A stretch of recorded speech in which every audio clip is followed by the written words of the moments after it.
Tortor massal, gondang Batak dan ragam tradisi adat dihadirkan dalam pesta Bonataon Sianipar se-Jabodetabek. Dalam pesta awal tahun ini generasi muda dilibatkan agar lebih mengenal adat dan budaya Batak.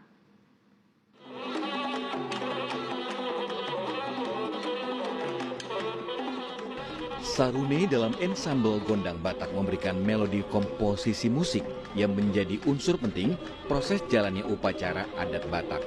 Tetabuhan gondang yang terdiri dari 5 tanging menambah dalam pesan tortor yang tengah ditarikan oleh ratusan orang dalam pesta Bonataon Sianipar se-Jabodetabek. Melalui tari tortor, masyarakat Batak Toba mengekspresikan nilai budaya dan menjaga hubungan dengan leluhur.